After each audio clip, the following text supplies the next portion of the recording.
சென்னை மாநகராட்சிக்குட்பட்ட மாத்தூர் MMDA 2வது சாலையோரத்தில் பல நாட்களாக வசித்து வந்த 10க்கும் மேற்பட்ட குறவரியின மக்களின் டென்ட்டுகளை எந்தவித முன்னறிவிப்பும் இன்றி மாநகராட்சி அதிகாரிகள் இடித்து அப்புறப்படுத்தியதாக புகார்கள் எழுந்துள்ளது. சிறுக சிறுக சேர்த்து வைத்து வாங்கிய பொருட்களும் சேதமடைந்து விட்டதால் போக விடமின்றி தவித்து வருவதாக குறவரின மக்கள் வேதனை தெரிவிக்கின்றனர். கூடுதல் விவரங்களோடு களத்திலிருந்து செய்தியாளர் லதா வழங்க கேட்கலாம். வணக்கம் லதா, விவரங்கள். வணக்கம். சென்னை மாநகராட்சிக்கு உட்பட்ட மாத்தூர் MMDA 2வது பிரதான சாலை பகுதியில் அரசுக்கு சொந்தமான காலி கிரவுண்டானது இருக்கிறது. இந்த காலி கிரவுண்டில் கடந்த சில மாதங்களுக்கு முன்பாக குறவரின மக்கள் தற்காலிக டென்ட்டுகளை அமைத்து, தற்காலிக கூடாரங்களை அமைத்து இந்த பகுதியில் கடந்த சில மாதங்களாக வசித்து வரக்கூடிய நிலையில எந்தவித முன்னறிவிப்பும் இன்றி கடந்த 2 நாட்களுக்கு முன்பாக இந்த பகுதிக்கு வந்த சென்னை மாநகராட்சி அதிகாரிகள் JCB இயந்திரத்தின் உதவியோடு இங்கிருந்த டென்ட்டுகளை எல்லாம் அகற்றி அவர்களினுடைய பொருட்களை எல்லாம் சேதமாக்கி அவர்கள் அந்த இடத்தையே அப்புறப்படுத்தி சென்று இருக்கிறார்கள்.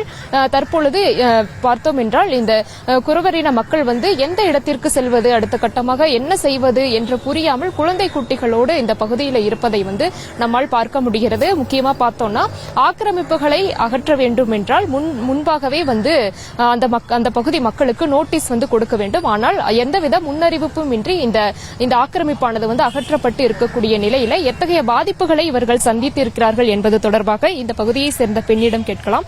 வணக்கமா. இப்ப எந்த ஒரு முன்னறிவிப்பும் இல்லாமல் இந்த பகுதியில ஆக்கிரமிப்புகள் அகற்றப்பட்டிருக்கு, என்ன சொல்ல வரீங்க?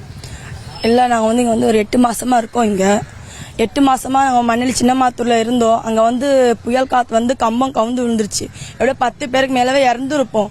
அந்த கம்பம் விழுந்தனால வேற எங்க தங்கணும்னு தெரியாம சரி அப்படியே அங்கங்க தெருவா தேடணும், தங்குற இடம் கிடைக்கல. இங்க பார்த்தா இடம் கிடைச்சிச்சு. 8 மாசம் ஆகுது. ஆனா இங்க டென்ட் எல்லாம் போட்டோம். ஆனா கொஞ்சம் மனசாட்சி இல்லாம ஆபீஸுக்காரங்க அப்படியே எல்லாம் இடிச்சு தள்ளிட்டு பசங்க சின்ன கை குழந்தைங்களா வச்சிருந்தோம். ஆனா 2 நாள் சரியான மழையில ரொம்ப அவஸ்தப்பட்டோம். சாப்பாடு கூட வழி இல்லாம வியாபாரத்துக்கு கூட போகாம ரொம்ப கஷ்டப்பட்டோம். அப்புறம் ஏதோ அங்கங்க பார்த்து ஏதோ கடல்ல அட்ஜஸ்ட் பண்ணி தூங்கணும். ஆனா ஒரு வார்த்தை கூட சொல்லாம எங்க பொருள் எல்லாம் பொம்மை ஆயிட்டம் எல்லாம் நாஸ்தி ஆயிடுச்சு. நம்ம எவ்வளவு கஷ்டப்படுறோம். நம்ம முடிவு வாங்குறோம், எங்க போனாலும் எங்களுக்கு அப்படியே எங்களுக்கு கவர்மெண்ட் எங்களுக்கு எதுவும் இது இல்லையா?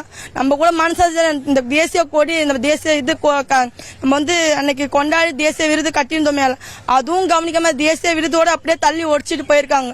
தூங்குற எல்லாம் ஒடிச்சிட்டாங்க. சின்னதா கை கொண்டு நைட் ஃபுல்லா மழையில ஒரே பக்கம் நின்றுட்டே இருந்தோம். நன்றி. இந்த பெண் சொன்னதை கேட்டோம். இந்த பகுதியில எந்தவித முன்னறிவிப்பும் இன்றி அந்த ஆக்கிரமிப்புகள் அகற்றப்பட்டு இருக்குது.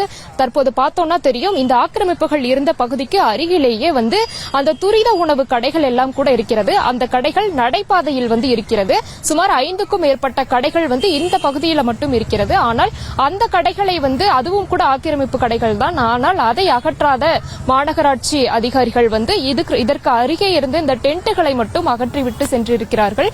முக்கியமா பார்த்தோம்னா நரிக்குறவரின மக்கள், முக்கியமாக இந்த பகுதியில் இருக்கக்கூடிய மக்கள் பொம்மைகளை, அதே போல வீட்டுக்கு தேவையான சின்ன சின்ன பாத்திரங்களை எல்லாம் விற்று அன்றாடம் வரக்கூடிய அந்த பணத்தை வைத்து பிழைப்பு நடத்தி வரக்கூடிய ஏழை எளிய மக்களாக இருந்து வருகிறார்கள். அந்த வகையில் இவர்களினுடைய சிறுக சிறுக ஆண்டு முழுவதும் சேர்த்து வைத்த பணத்தை வைத்து இவர்கள் இந்த டென்ட்டுகளை, தற்காலிக கூடாரங்களை அமைத்து இங்கே வாழ்ந்து வந்த நிலையில எந்தவித முன்னறிவிப்பும் இல்லாமல் இந்த டென்ட்டுகள் எல்லாம் அகற்றப்பட்டு இருக்கக்கூடிய நிலையில அடுத்த கட்டமாக நாங்கள் என்ன செய்வது, எங்கே போவது என்று புரியாமல் இவர்கள் தவிக்கக்கூடிய ஒரு நிலையில் இருக்கிறார்கள். செய்திகளை உடனுக்குடனும் துல்லியமாகவும் தெரிந்து கொள்ள சப்ஸ்கிரைப் பண்ணுங்க.